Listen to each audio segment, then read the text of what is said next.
I want to introduce my really wonderful guest. Her name is Leslie Shaw, and she is back by demand. All of the garbage that you're saying to yourself and just clean it out.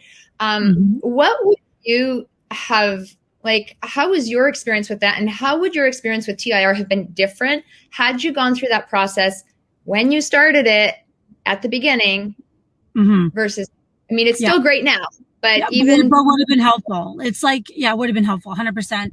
So fairly recently, I did a timeline therapy session with Larissa. And again, it's one of those things where maybe I don't think I'm alone in my thinking, where it's like, okay, we're in the game to try to earn more money, to make our lives easier, to create more choice and abundance in our lives, to become the best version of ourselves, which means not having to choose only the free stuff, like all that stuff, right? All that mind junk. But what I found was interesting, I was intrigued about what this timeline therapy would do.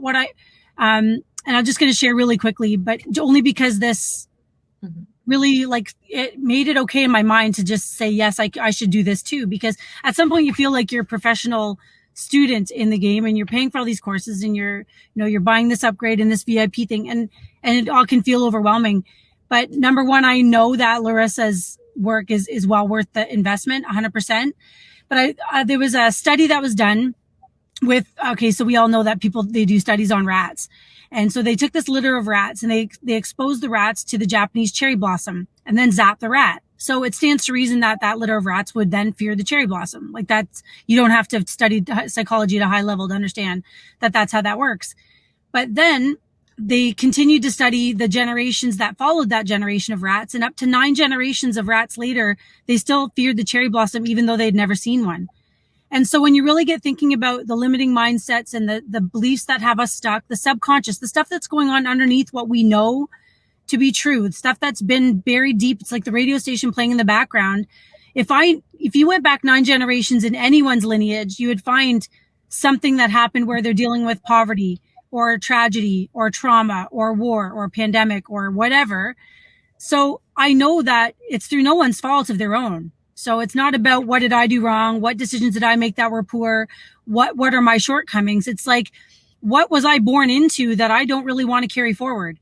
Let's uncover some of that shit. Pardon my language, but that's what it is.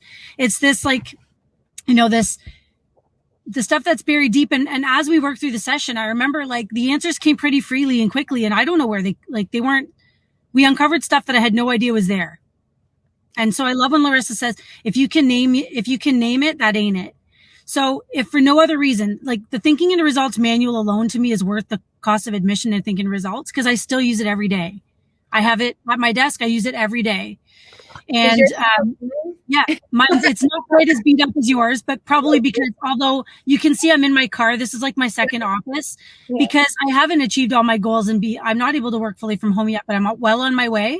And I know that everything's figure outable. So I'm not going to miss this opportunity to connect with all of you and to do this workshop. I just take a break, and I do, like, my car has been my mobile classroom for a decade, but with podcasts and audiobooks and all the things, but having eyes on, having that wealth of knowledge and even the book, and then having someone like Larissa in your corner, you guys, like, it's so worth the money. I just, if you don't know how to figure it out, just figure it out, and you'll never regret that decision, because the resources that you're going to gain from doing this work and the opportunities that are going to present themselves, and how much more successfully you're going to be showing up in the things you're currently doing, and increasing your self-worth, so that, if you're out there looking for work, you're going to find something. There's going to be some opportunity that you wouldn't have been open to before that will show up in your life, because when you write down the things you want about your dream life, and you get clear on who you want to be and how you want to show up with that healthiest and wealthiest version of yourself,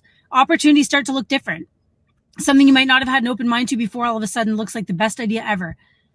So I just implore you to, like, if you're wavering and it's a financial decision, you'll never regret making that investment, you guys. And, it's Larissa's well worth the money. That's what I know for sure. And like Bob and Sandy and just the Proctor Gallagher Institute, and they've helped corporations and people. So whether you're working solo or you're working on team and trying to shine up your leadership skills, it's all part of the journey and all part of the process. So you're worth it, and don't second guess whether it's a breakthrough session you need to do. And obviously, to be able to do a breakthrough session as an accelerator and then do the program, you're, like, already you're already a year ahead. Yeah. You're already able to embark on this training with a new perspective on yourself, and having kind of done some of that, shake it up in the subconscious work that the program is meant to do. It's like, yeah, Accelerator is a good name for that program, if that's what you're calling it, to offer it, because the resources and the just the doing the work on yourself is not ever going to go unpaid. It will always show up somehow in your life in a way you didn't expect.